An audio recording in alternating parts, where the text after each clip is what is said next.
Nah, ulama itu siapa? Pewaris para nabi. NU itu pewaris para nabi. Loh, ini ndak NU ya ndak ada loh.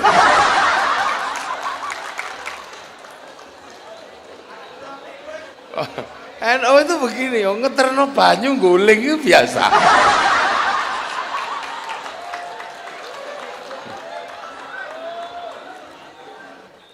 Jadi makanya NU itu ndak tegang.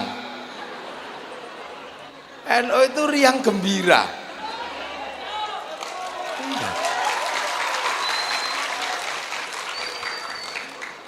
Kenapa ya? Ya NU itu ya riang gembira. Ini Banser ini. Ini kalau boleh ketawa kok ini.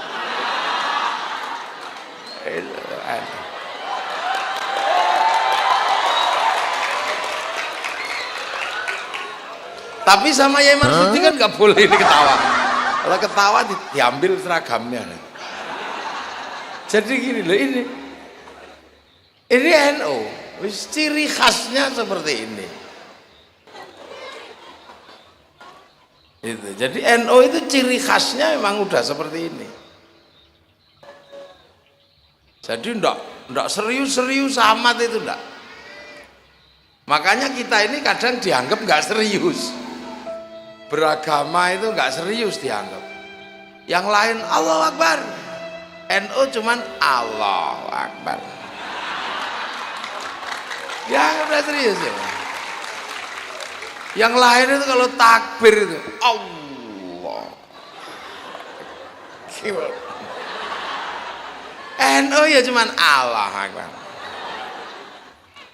Lu itu NU. Ini yang kita mesti paham. Makanya NU itu sering dianggap nggak serius. Yang lain, Allahu Akbar, Allahu Akbar. NU ya bisa, Allahu Akbar, Allahu Akbar.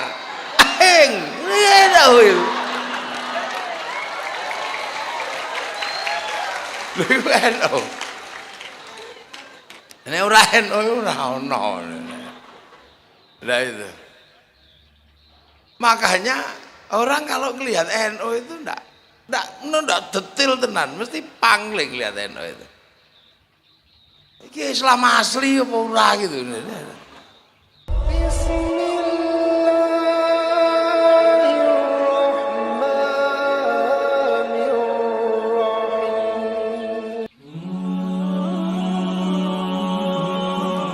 Assalamualaikum warahmatullahi wabarakatuh. Waalaikumsalam warahmatullahi wabarakatuh.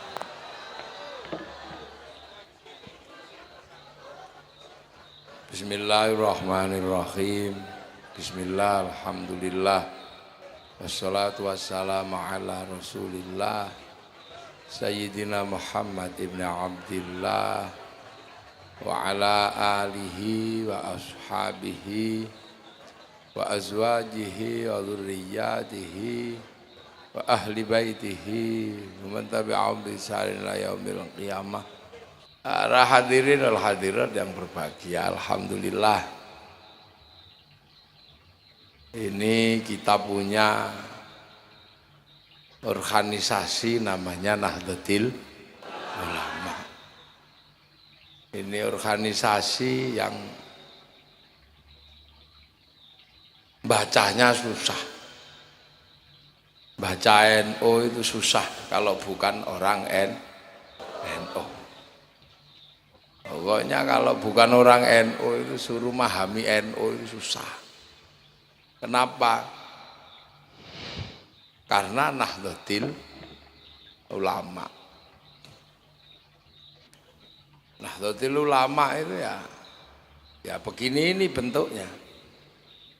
Iya. Ya gini nih, ini NU itu begini nih. Alim, tapi ya sarungnya ya begini. Pecinya ya hitam-hitam gitu. Jadi makanya NU ini susah dipahami. Dari dulu sampai hari ini orang memahami NU itu susah.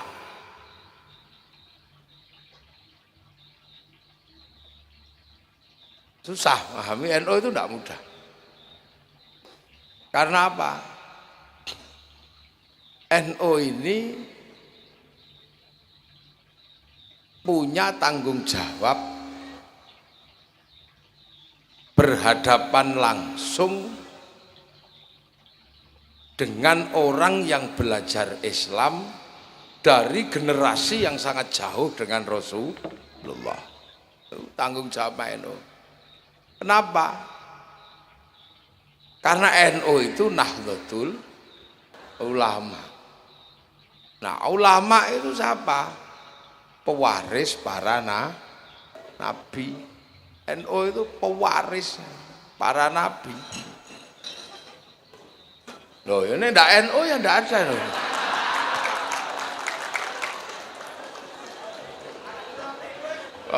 NU itu begini, ngeterno banyu guling itu biasa.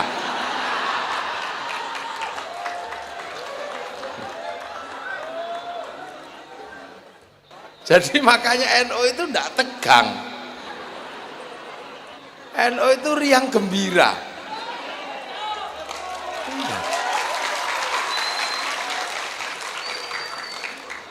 Kenapa ya? Ya NU itu ya riang gembira. Ini Banser ini. Ini kalau boleh ketawa kok ini.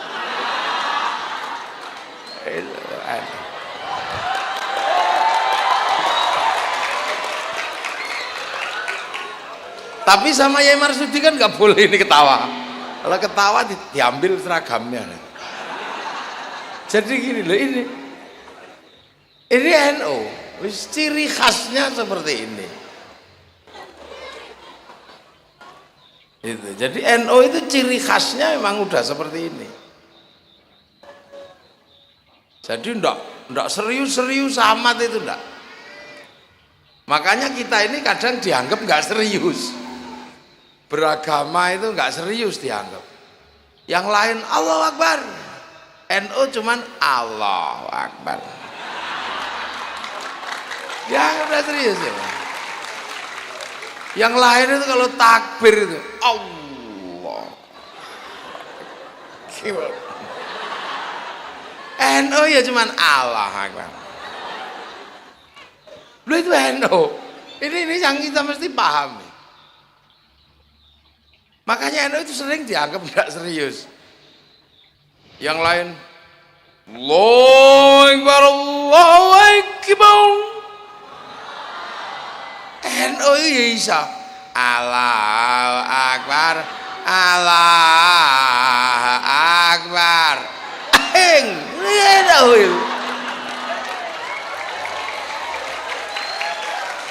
NU. Ini ora NU ora ono. Lah itu. Makanya orang kalau ngelihat NU itu enggak detail tenan, mesti pangling lihat NU itu. Iki Islam asli apa ora gitu. Kalau lihat yang lain itu dengan mudah, oh ini soleh. Ini pasti orang baik ini dalam beragama karena jubahnya bagus. Batu ireng. Orang sekira, oh bagus. Cingkrang. Kiai ku ora ono sing ora serius blas. Ada kutut.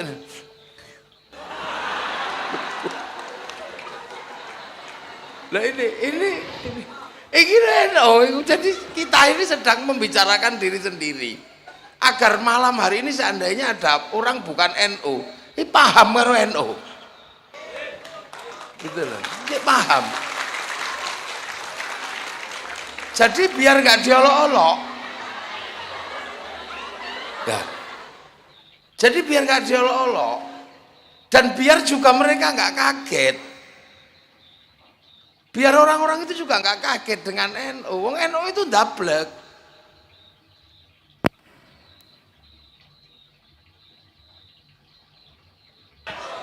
Oh ya NU.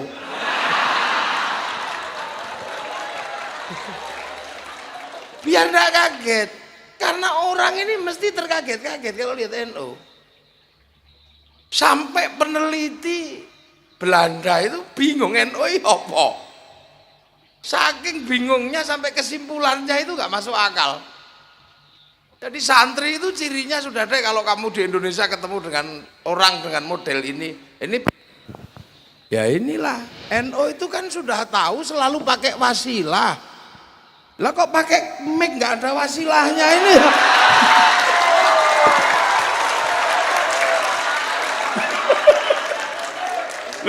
Malam hari ini, wong NU itu selalu pakai wasilah, ada penghubungnya. Ini makanya ya mati, jangan kaget, sudah tidak usah heran ini. Jadi inilah resiko tanpa wasilah itu. Makanya deh, ini biar orang itu tidak kaget. Saya ini sering didatangi orang karena kaget lihat NU itu. Ya, oleh Belanda diteliti gagal. Sampai ada yang meneliti cuman dengan 3 terminologi: santri, priayi, abangan. Santri itu ya cirine itu gak ilok tenan itu. Priayi itu pekerja. Ya, pekerja termasuk ya orang-orang intelektual yang bekerja sama Belanda. Ini abangan itu ya rojo dan teman-temannya. Nah, ini santri itu ya ketone miring, sarunge nglinting, mambu rokok, gudiken. Ini santri. Dan yang mengatakan itu adalah orang Belanda namanya Cisnuk Gurugronje. Senuk Gurugronje ini hafal Quran, hafal Sahih Bukhari Muslim. Masuk ke Indonesia menyamar bernama Syekh Abdul Ghaffar. Ulama dia. Belanda. Ulama dia. Alim, Al-Quran hafal. Tapi ulamanya nakiroh. Ini ulamanya nakiroh. Jadi ulamanya enggak makrifat. Karena tak punya yakhsyallah. Nanti tak jelaskan panjang, jam 1 lah. Lah itu orang menjadi bingung. Jadi ini kekuatan dianggap sebagai sebuah kekuatan yang terpisah dari Arab, dianggap terpisah, seolah-olah yang di sini ini nggak ada hubungannya sama Islam yang di sana. Penampilannya seperti ini, ya. Tapi ketika orang-orang ini kalau sudah marah, yang namanya santri itu kalau sudah marah, dulu Belanda bangkrut gara-gara santri marah. Iya, namanya Pangeran Dipo, santri marah bangkrut. Zaman segitu 2 juta gulden habis, 200.000 tentara terbaik Belanda mati di sini. Akhirnya ya sudah deh, kayaknya semua pengen baik. Akhirnya sudah jangan perang lagi sama santri, mati kita katanya. Disekolahkan aja santri itu, sekolahkan. Maka ada yang namanya Van de Venter, anggota Volksraad Belanda, mengusulkan agar orang Indonesia ini disekolahkan. Lahirlah namanya politik etis karena disetujui Ratu Wilhelmina. Lah, yang lain mau sekolah. Oh, kayaknya asik sekolah di Belanda. Santri nggak mau. Apa ini sekolah di Belanda? Rusak kita nanti, udah nggak usah sekolah sana. Kita sekolah model yang ada aja. Karena kalau mengikuti Belanda nanti kita jadi kayak Belanda. Man tasyabbaha biqaumin fahuwa minhum. Siapa yang menyerupai Belanda sama dengan Belanda. Dan perlawanannya basic, perlawanan kebudayaan. Belanda pakai jas, santri pakai baju. Belanda pakai celana, kita pakai sarung. Belanda pakai sepatu, kita pakai sendal. Nah, santrinya akhirnya Belandanya pusing, akhirnya ikut. Santri akhirnya pakai baju biasa, pakai surjan. Pengikut Belanda pakai belangkon. Santrinya pusing akhirnya. Loh, kok mirip kayak kita juga. Akhirnya Belandanya pakai sarung, akhirnya kok mirip juga. Akhirnya sendalnya ganti, kita pakai sendal kayu. Belanda ikut pakai sendal kayu. Akhirnya santrinya udah deh pakai sendal kayu, tapi pentolnya satu aja gitu. Nah itu maka ada santri Bakia. Akhirnya ini disekolahkan nggak mau, bikin sekolahan sendiri. sama Belanda, akhirnya dikejar-kejar kemana-mana. Lah santri lari ke kampung, salah satunya sampai Citangkolo ini. Santri ke kampung-kampung akhirnya, maka karena perlawanannya kebudayaan dengan Belanda, maka jangan salahkan kalau sekarang kekuatan santri ada di desa, dan kita nggak perlu malu menjadi santri yang kekuatannya ada di desa, nggak perlu malu, karena ini adalah resiko mempertahankan akidah Ahlussunnah wal Jamaah dengan tidak ikut Belanda. Jadi bangga saya jadi santri di kampung-kampung. Nah setelah itu Belanda melihat, wah ini lumayan lah bangsa ini, santri ini udah hilang katanya. Begitu dipikir hilang, Belanda suka-suka aja masuk lagi. Nah begitu Belanda masuk lagi, ternyata santri ini nggak mati. Santri tetap melakukan perlawanan. Dengan cara apa? Dengan sesuatu yang nggak masuk akal. Ketika orang-orang yang disekolahkan Belanda ini pulang, masuk kembali ke Indonesia, menggagas yang namanya nation state atau negara bangsa. Karena waktu di Belanda itu baca bukunya Ernest Renan yang berjudul What is the Nation? Nah, santri mis mumet di hopo gitu. What is the nation? Apa itu sebuah bangsa? Nah, kita menamakan bangsa Indonesia. Nah, santri datang, ternyata apa? Punya gagasan yang sama. Santri yang selama ini belajar di Mekah, belajar di Arab, ternyata punya gagasan yang sama. Yang sini yang lulusan Belanda berbicara tentang bangsa, yang santri juga berbicara tentang bangsa, dan lebih ekstrim karena hubbul waton minal iman. Nah yang Belanda nggak pernah membayangkan tiba-tiba lulusan Belanda dan lulusan pesantren gabung jadi satu, membangun bangsa. Nah Belandanya kaget, makanya kok lu kok tadi siji. Begitu jadi satu, ternyata berencana membangun sebuah negara lah. Ketika berencana membangun sebuah negara, Belanda kaget, Eropa kaget, lu kok iso bangun bangsa. Trennya berbeda.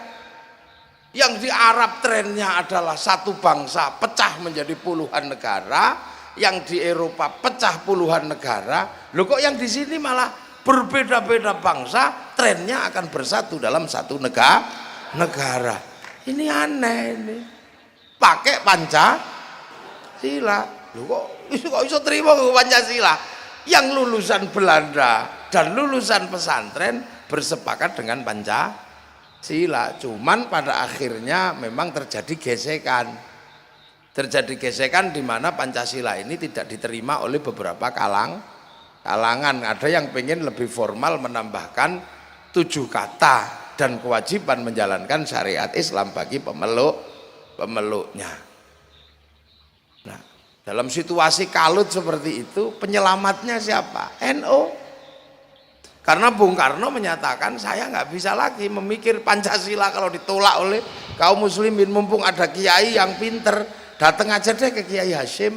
Maka Kiai Wahid datang ke Tebuireng mempertanyakan apakah Pancasila ini sudah betul secara syar'i. Akhirnya Kiai Hasyim, ya karena ini keputusan penting, nah aku tak istikharah. Istikharahnya apa? Puasa 3 hari, mengatamkan Fatihah. Sekali Fatihah iyyaka na'budu wa iyyaka nasta'in diulang 350 kali.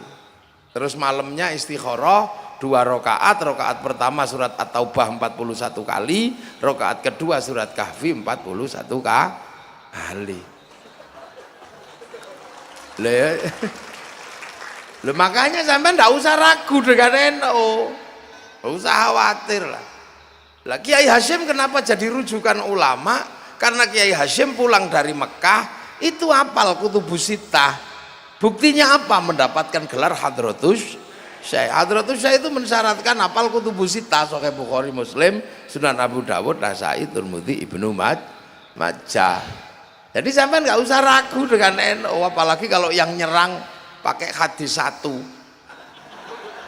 Kullu bid'atin dholalah wa kullu dholalatin finnar. Apa aja persoalan hadisnya itu. Persis kayak kunci Inggris. Buka apa aja. Itu jadi tidak usah khawatir sama NU. Nah, malam-malam istikharah seperti itu, paginya udah hapus saja 7 kata dalam Piagam Jakarta itu. Lah, orang kaget, ini sama Belanda ekstrimnya begitu, ketika berbicara bangsa toleransinya luar biasa. Ya saya apa no NU ini, mana orang nggak ngerti. Lah itu, nah makanya semenjak itu NU sudah tidak pernah lagi mempersoalkan Pancasila, karena keputusan Mbah Hasyim itu pasti keputusan yang disandarkan kepada istikharah, dan istikharah itu pasti urusannya dengan Allah. Udah rampung. Nah, orang pada kaget lagi. Nah, situasi genting, tiba-tiba negara ini dalam situasi genting, NU keluar dengan resolusi jihad. Tuh, aduh ya apa? Wis hilang tak kira wis mati kok metu meneh. Keluar lagi dengan sebuah seruan perang dengan sekutu. Akhirnya sekutunya mati sekalinya pasukan Gurkha kalah itu ya di Surabaya itu. Nah, terus berjalan, oh ini tiba-tiba pemilu pemenang ketiga. Wah, iki wong ngopo tuh kurang entek iki jadi nih. Nah, tiba-tiba orang yang anti sikapnya Kiai Hasyim dengan Piagam Jakarta tetap ngotot, akhirnya mereka bikin perlawanan kepada negara, berontak sana berontak sini atas nama Islam. Nah, dalam situasi itu NU menjadi sangat berat. Kenapa? NU sedang berbicara tentang bangsa. Kenapa? Karena urusan agamanya NU sudah selesai di pesantrennya masing-masing, ngaji tetap NU sudah selesai. Pancasila sudah final, dan Pancasila dirongrong atas nama agama. Bangsa dalam keadaan terancam. NU ngambil sikap, Bung Karno ngambil sikap. Nah, disitulah kemudian yang ngomong bangsa waktu itu salah satunya adalah PKI ngomong bangsa, Bung Karno ngomong bangsa. Lah NU ngomong bangsa, lah sama-sama ngomong bangsa, ya akhirnya mungkin kalau sekarang NU itu dibully habis. Sekarang kalau seandainya itu NU pasti dibully habis karena berkawan dengan PKI dalam Nasakom. Ya berkawan, kenapa? Karena PKI juga ngomong bangsa. Lah urusan agama sudah beres. Gitu loh. Itu ngomong bangsa. Itu karena ngomong bangsa. Lah tetapi begitu tahun 65 itu 65 begitu PKI-nya melawan memberontak pada Indonesia, yang nabrak pertama kali siapa? NU. Jadi kalaupun NU itu kucing pun kalau ngomong bangsa teman. Jadi di situ tahun 65 bukan apa-apa. Kenapa kemudian ada Nasakom? Ya karena semuanya sedang berbicara bangsa, karena waktu itu ancaman bangsa adalah dari radikal-radikal kanan. Sudah akhirnya bangsa selamat lah. Tapi selamatnya bangsa Indonesia jatuh ke tangan Pak Harto, dan Pak Harto mau tidak mau merapikan kondisi bangsa, bikin fusi partai. Nah, ketika Pak Harto bikin fusi partai, NU ditaruh di P3, Partai Persatuan Pembangunan waktu itu. Nah, PDI ditaruh di PDI, Golkar punyanya Pak Harto. Nah, NU ditaruh di P3 di dalam musuh-musuhnya itu.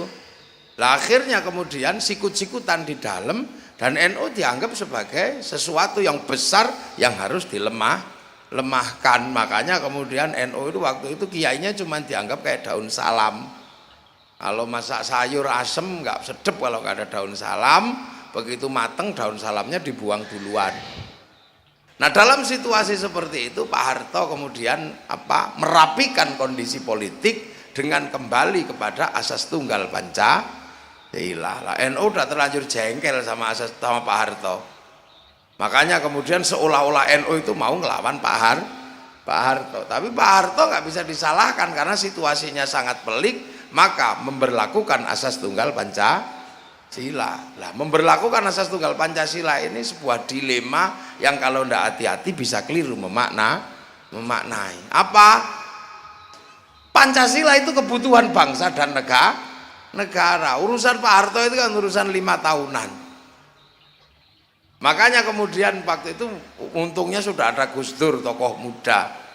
Gus Dur melihat situasi seperti itu, maka Gus Dur mengumpulkan seluruh ulama untuk membicarakan bagaimana apa kebutuhan bangsa. Nah, kebutuhannya adalah Pancasila, maka Kiai Ahmad Siddiq merumuskan ukhuwah watoniyah basyariah Islamiyah. Nah, akhirnya NU jadi. Pak Harto sendiri udah panik waktu itu mengganti M. Yusuf dengan Benny Murdani, Katolik. Itu yang kemudian jadi kampanye di Ciamis. Benny Murdani naik masjid pakai sepatu kayak gitu. Nah, termasuk waktu itu bikin CSIS. Ya. Nah, dalam situasi kayak gitu, ternyata NU punya sikap yang antik, bisa membedakan antara kebutuhan bangsa dan negara dan bisa membedakan antara kebutuhan politik Pak Harto. Pancasila itu kebutuhan bangsa dan negara, maka Pancasila diterima sebagai asas tunggal. Akan tetapi perlawanan dengan Pak Harto tetap jalan terus dengan tidak kemana-mana tapi berada di mana.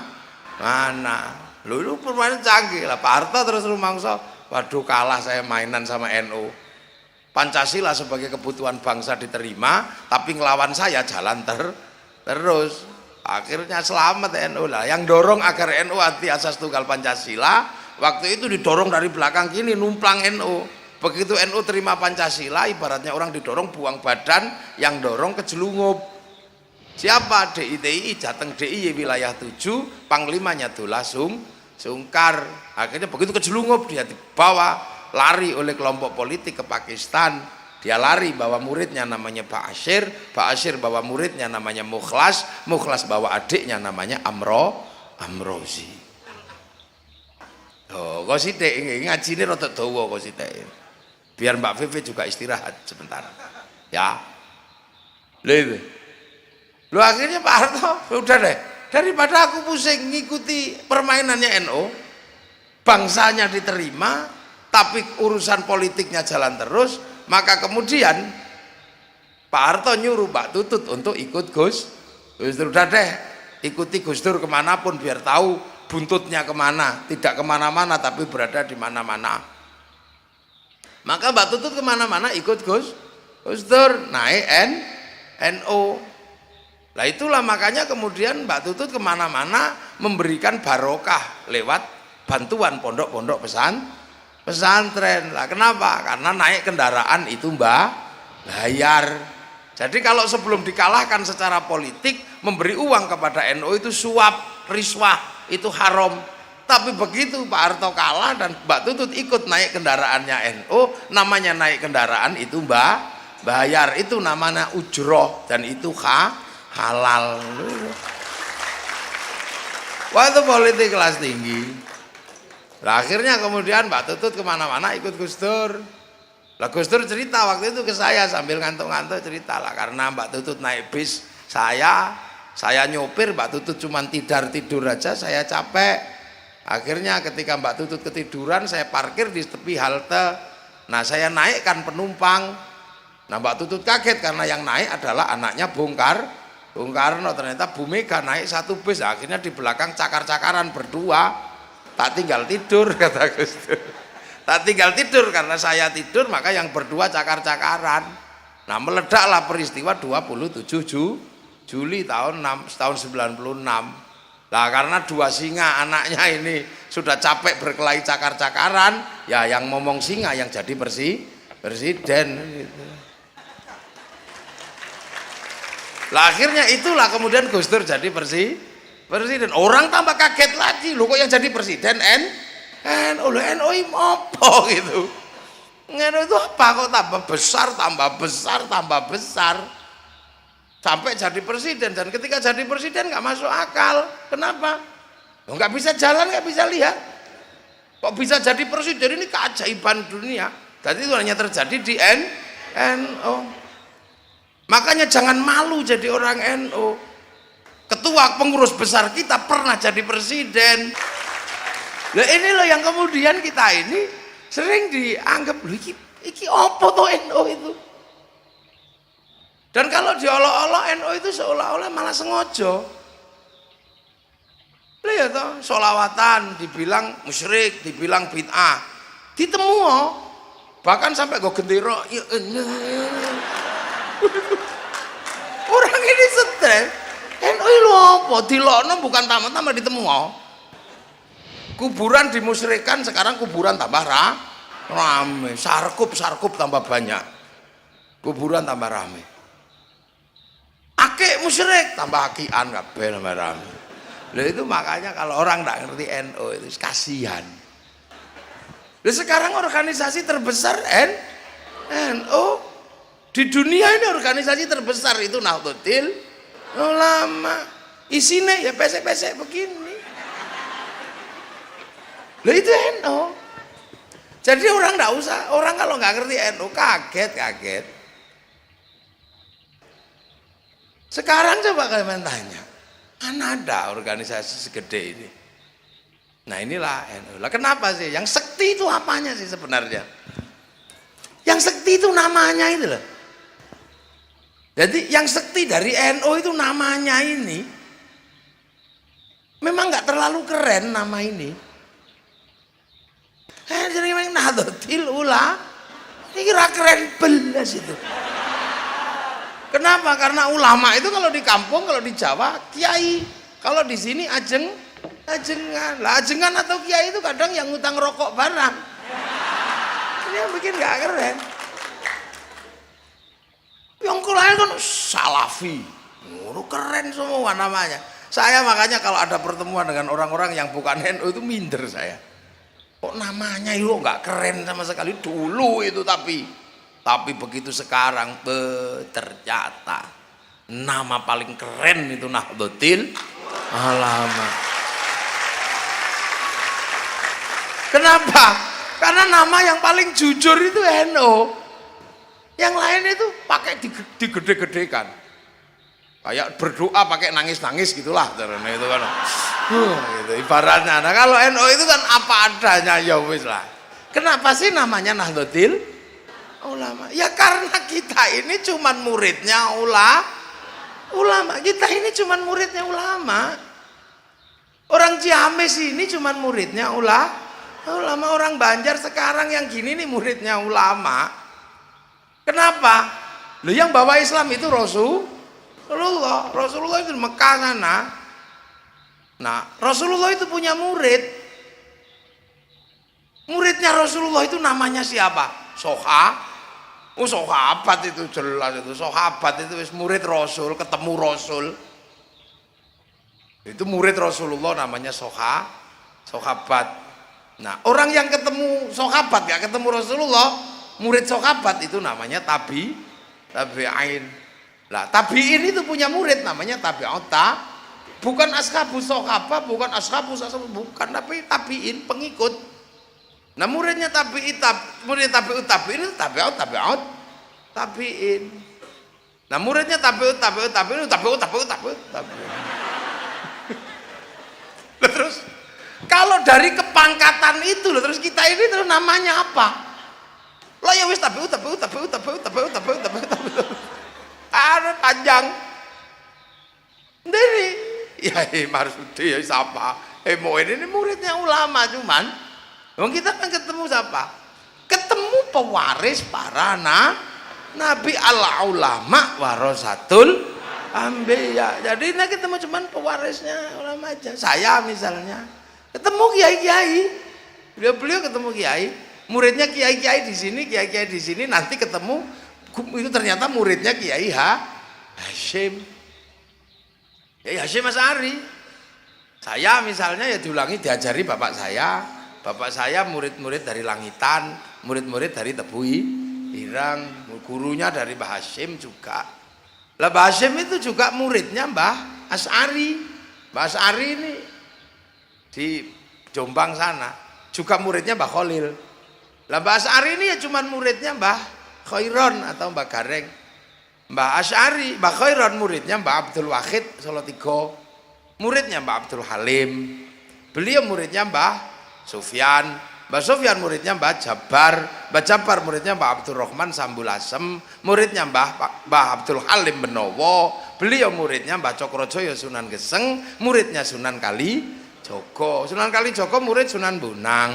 Sunan Bonang muridnya Sunan Ampel. Sunan Ampel muridnya Mbah Ibrahim Asmoro Kondi. Muridnya Syed Jumadil Kubro. Muridnya Syed Muhammad. Muridnya Syed Ahmad Jalaluddin Cempo. Muridnya Syed Abdul Malik. Murid Syed Alawi Amil Fakih. Murid Syed Ahmad Sokhib Mirbat. Itu muridnya Syed Ali Khalil Qasam, murid Syed Alwi, murid Syed Muhammad, murid Syed Alwi, murid Syed Ahmad Al-Muhajir, murid Syed Isa Naqib, murid Syed Ubaidillah, murid Syed Muhammad, murid Syed Ali Uraidi, murid Syed Ja'far Shodiq, murid Syed Bakir, murid Syed Ali Zainal Abidin, murid Sayyidina Hasan Husain, murid Sayyidina Ali. Lah ini yang muridnya Rasulullah Muhammad sallallahu alaihi wasallam. Terima kasih sudah menonton video ini dari awal hingga akhir. Semoga pembahasan kita tentang Nahdlatul Ulama bisa menambah wawasan kita semua, dan tentunya membuat kita semakin bangga menjadi bagian dari jamiah yang besar ini. NU bukan hanya organisasi keagamaan, tapi juga gerakan yang mengedepankan toleransi keberagamaan dan cinta tanah air. Jadi, mari kita terus menjaga nilai-nilai yang telah diajarkan oleh para ulama kita, serta berkontribusi dalam memperkuat persatuan dan kesatuan bangsa. Bersama Nahdlatul Ulama, kita bisa melanjutkan perjuangan untuk Islam yang rahmatan lil alamin. Jangan lupa untuk like, share, dan subscribe agar tidak ketinggalan konten menarik lainnya. Sampai jumpa di video berikutnya, dan tetap semangat meneladani nilai-nilai yang telah diwariskan oleh para ulama kita. Assalamualaikum warahmatullahi wabarakatuh.